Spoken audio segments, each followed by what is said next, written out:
Greetings and welcome back. I'd like to welcome everybody back to the Southside Help Center show.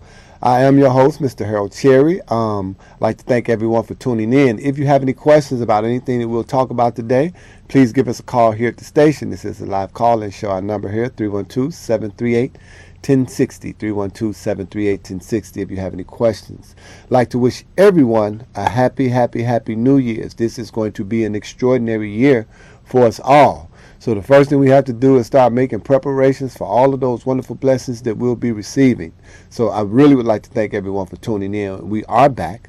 This is the Southside Help Center show. We've been doing the show for quite a while, and what we focus on is we have a holistic approach to HIV prevention and education through violence prevention and youth programming, also through mental health counseling for HIV positive clients. Today show we're going to talk a little bit about everything and just kind of get you guys prepared for what the next few weeks is going to be like, so that you can definitely tune in and get as much information as you can possibly get.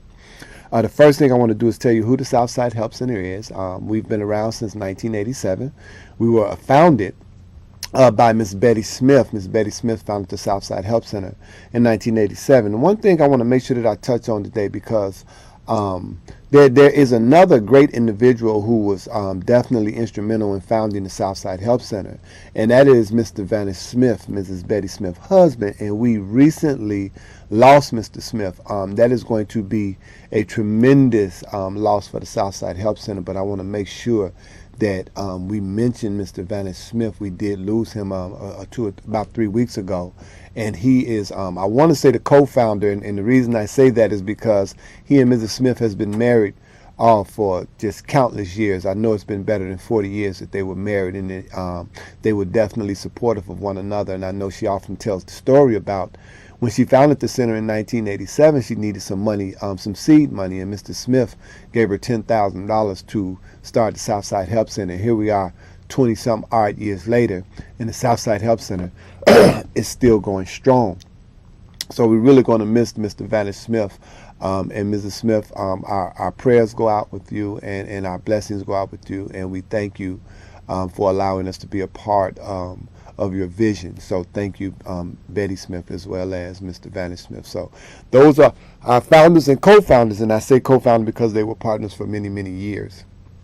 I'd like to give homage to our executive director, which is Miss Vanessa Smith. We'd like to thank her for allowing us to continue the legacy and continue the vision at the Southside Help Center. The Southside Help Center has a number of different programs that we want to talk about. The one program I want to make sure that we touch on first is our youth programs. And one of the reasons we talk so much about youth is because we want to make sure that we get as much information to our youth. Again, we talk about prevention and intervention. Intervention, of course, happens once something has happened, and we have to actually intervene to kind of help to kind of stop a particular behavior, what have you. Prevention happens before it even starts, and that's what we like to focus on, is prevention work. Now remember, prevention and intervention are two different things. Prevention is what we like to focus on at the Southside Help Center.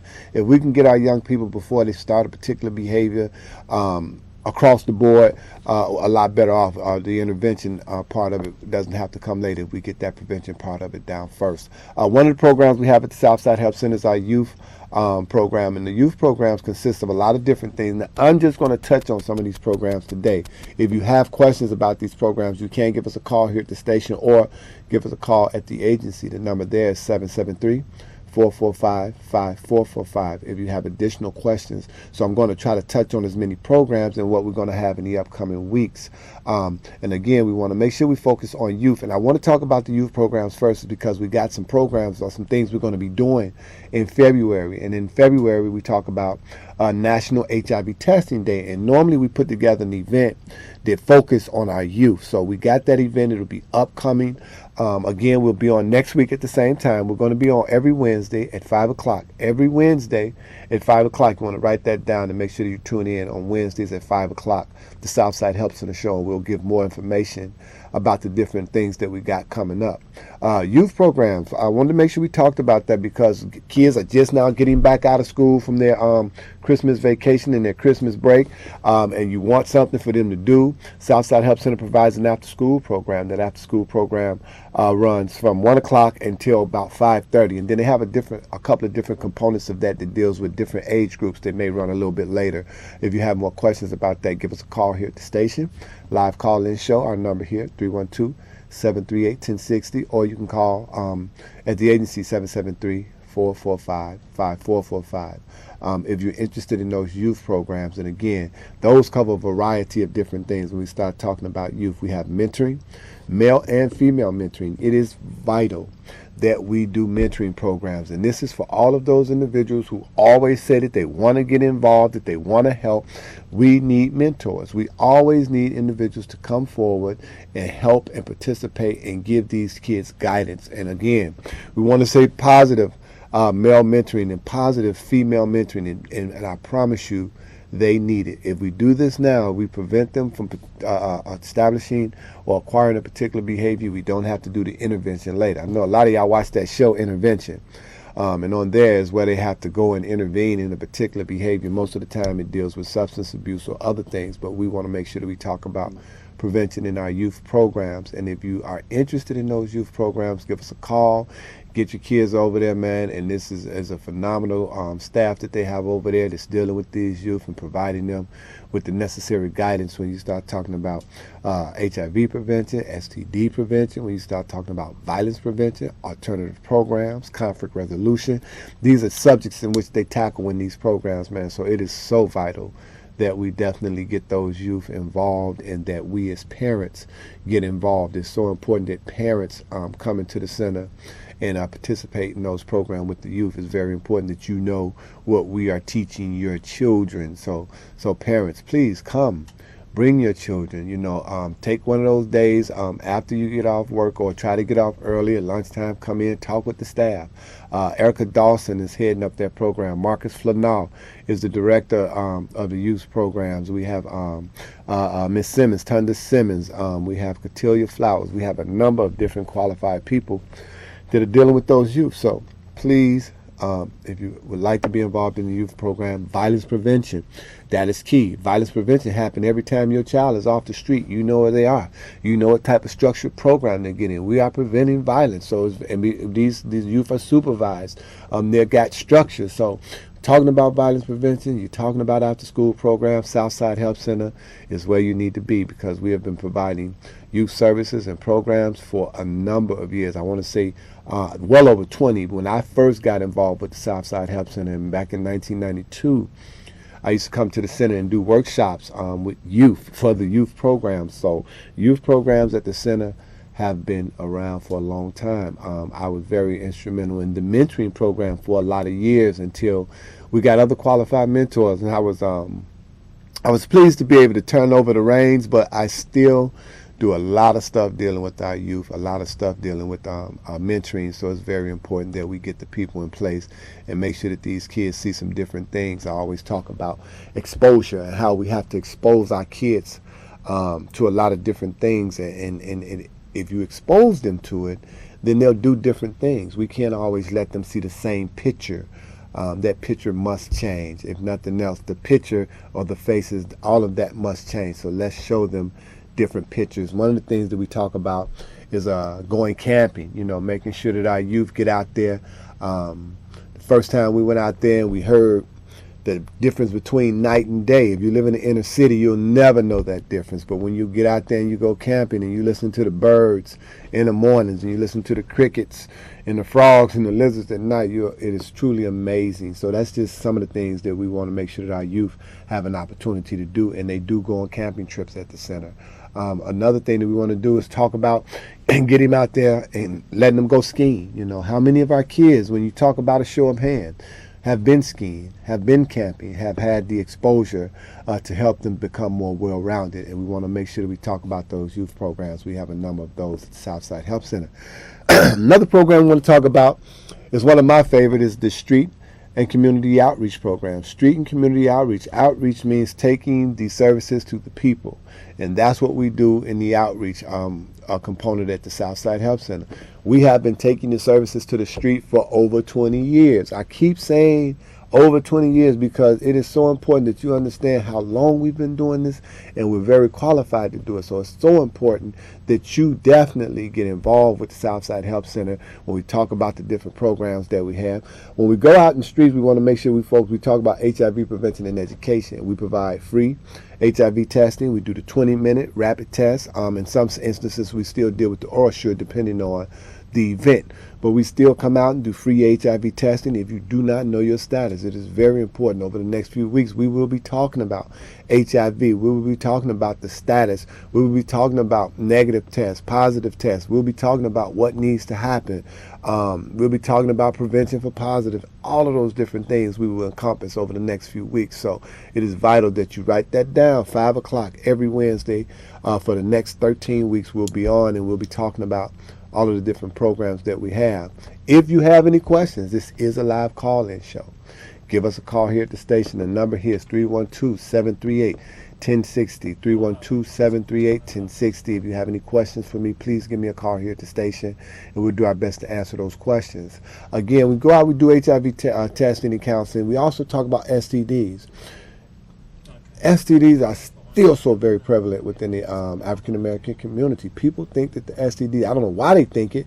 You can go to any Department of Public Health and sit out front or sit in the waiting room, and you'll find that it is full of people every single day. So STDs are still very prevalent. We got a caller. Caller, you're on the air. Yes. Hello? Yes. Yes, I'm trying to see where I could possibly get some help in learning. I don't know anything about computers, and I want to start trying to learn. Is there some type of center or some place that I can get a connection where I can get in a class or something like that? You know what? Actually, we do have an individual, an IT person, who deals a lot with computers and computer classes. And if you give us write this number down, 773-445-5445. And you want to speak with Marcus Flanell. He does a lot with computers, and he can definitely point you in the right direction if you want to get a computer class. So he is a vital instrument. We do have computers at the center. Most of those deal with our youth programs, but you never know. Give Marcus a call, and he can definitely point you in the right direction if you would like to get some computer classes. It's the number 773-445-5445. We try to have a holistic approach to everything. We do know that is the information highway. Speaking of that, you can always reach us at www.southsidehelp.org. You can go into our website. It also lists all of our different programs. It lists the times and dates in which those programs are functioning. We also have a number of different events that we've been involved in, and also upcoming events. So please go to our website, Southside Help, at www.southsidehelp.org, www.southsidehelp.org. If you are a part of the information highway, jump on, check out our website, check out the programs. You can get a little bit more detail. Also, who's heading those programs, and get those individuals a call. So thank you for calling in, and please do give Marcus a call, and hopefully he'll be able to point you in the right direction.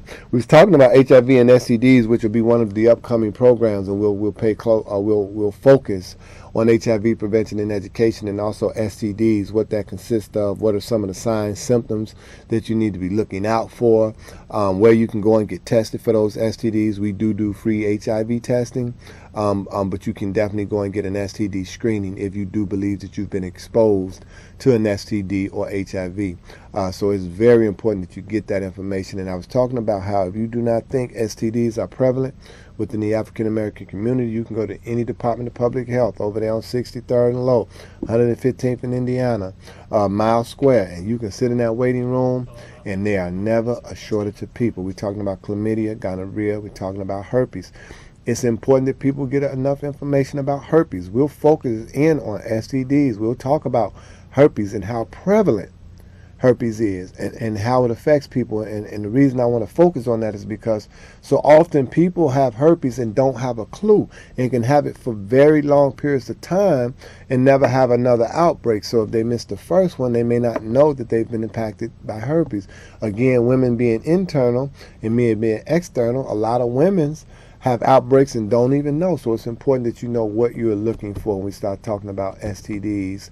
And I was talking about herpes in particular because they did a study, and they talked about the number of people who actually have herpes. I'm talking about 1 in 4, 1 in 5 are infected with herpes. So you can count 1, 2, 3, 4, 5, and somebody in that group has herpes. Again, we want to talk about what herpes does in terms of it's not a fatal disease. For the most part, it's an inconvenient disease. Some of the signs, symptoms you can look for, and what not to do and what to do so that those outbreaks are less, fewer, the medication that they have, and to make sure that nobody is transmitting or passing any of these STDs on. So we're going to focus in on HIV and STDs in one of those shows. The other thing that we do is with a holistic approach to HIV, because that's how we started. We started out doing HIV prevention and education, and we want to make sure that we stick to it. We want to make sure that we don't deviate too far. Okay, I'll get back to this question, caller. Give me a second, but we want to make sure that we don't deviate too far. So it's so very important that we talk about HIV and make sure that we stay clear with the foundation that we do the prevention surrounding HIV. So we'll make sure that we touch bases on that. And a lot of the other programs that we deal with at the center deal with HIV and all that encompass. When we start talking about groups for HIV positive people, we start talking about those support groups, how vital support groups are for people who are impacted with HIV. They need that support. They need for you to be supportive in their struggle. So it's important that they know that we have HIV groups, or we have groups for HIV positive people, not HIV groups, but groups for HIV positive people, support groups. We talk about dealing with family and how you can actually get your family involved. We also have other programs dealing with case management, supportive case management. We deal with housing. We got a number of different programs dealing with people who have been impacted by HIV. So if you are one of those individuals, or you have a family member or someone who would like to get involved in those other programs that we provide at the Southside Health Center in terms of HIV, please give us a call. Our number, 773-445-5445, and you can speak to Ms. Kim Slaughter, and she will plug you into those different programs, talking about groups, talking about housing, and all of those different programs that surround HIV prevention and education. We also do SIBA. SIBA is what is called capacity building. That means, and we're very proud of this, we have been in the business for quite some time, and we have been providing a number of great services that we have been awarded a capacity building grant. And what that means is we go out and we help other CBOs, other community-based organizations like the Southside Health Center, to become more efficient or more effective within their community. So we are truly proud of that. And that's Miss Pamela Wren. She is the director of the capacity building. And that is a phenomenal project because they are going all over the country. You understand? All over the country, providing people with assistance and how to run these programs effective and efficiently. So that's how long we've been in existence. Those are just some of the things that we're doing, that we've been providing capacity building. We got Safety Counts. Safety Counts is a harm reduction group who deal with people who are actively using. Now, this is important that people understand what harm reduction is. Oftentimes, because we understand substance abuse to be a disease, meaning that the people who are impacted by substance abuse, they didn't wake up one morning and decided they wanted to be drug addicts. They didn't wake up thinking they wanted to be strung out. They didn't want to neglect their kids and their families.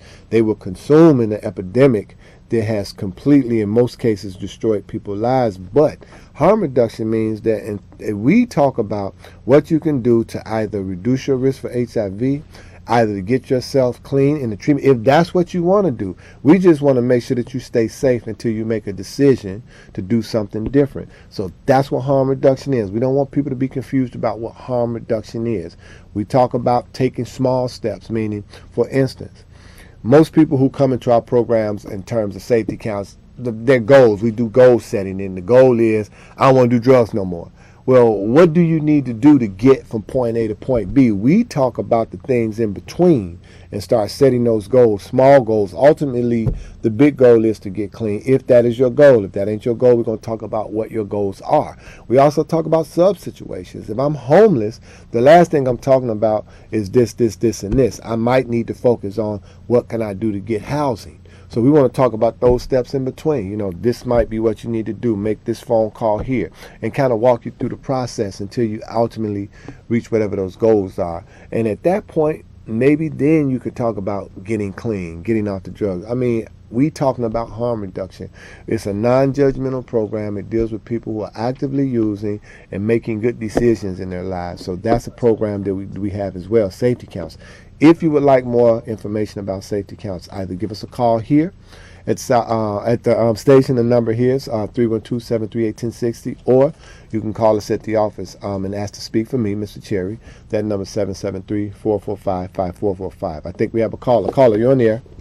Hey, thanks for taking my call. No problem. I just wanted to ask about counseling for substance abuse. How long does it usually take for somebody to, initially go through the counseling? I know that traditionally there used to be the 28 days, but because of cutbacks across the state, they can't support that as much. But in your eyes, how long does it take for somebody to actually go through the counseling and start to, choose a different path?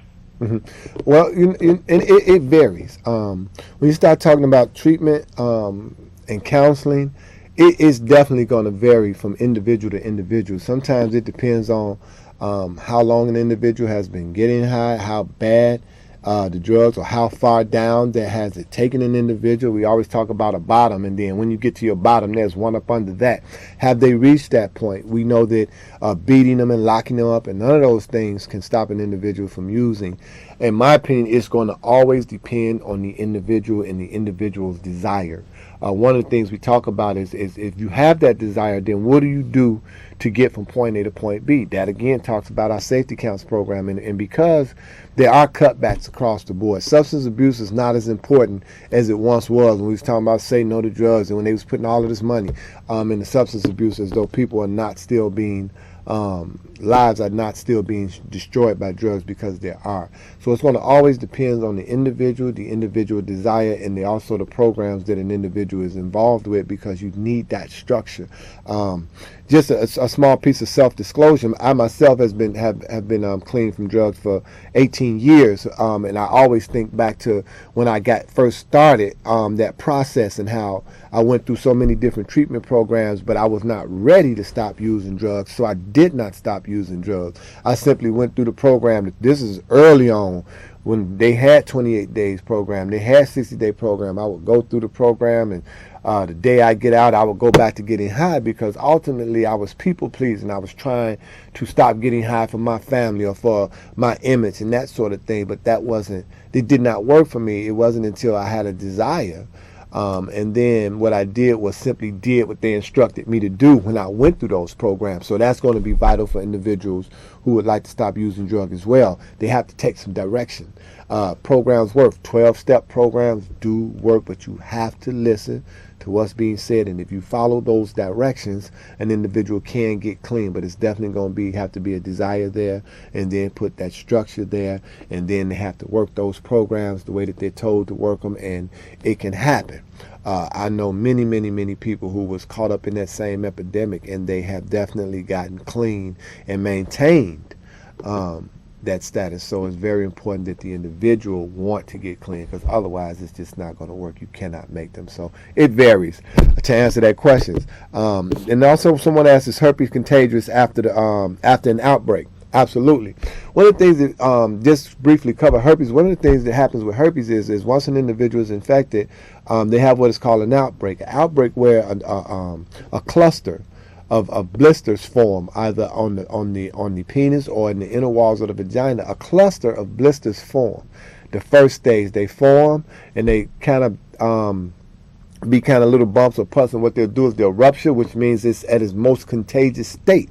but it's still contagious even after those blisters are gone. So that's why we talk about getting involved with Valtrex and different medications to suppress those outbreaks. But they talk about an individual still can transmit herpes even after an outbreak has gone. So to get more information, give me a call back at the agency, 773-445-5445. We've been able to cover some of the things that we're going to be talking about over the next few weeks. And as we go along, we'll talk a little bit more about upcoming events, programs, and things that we're going to be able to do this year. So this is going to be a great year for us, and we hope that it will be a great year for you. We thank you for tuning in to the Southside Help Center show every Wednesday, 5 o'clock. We will see you again. Until we see you again, we bid you peace.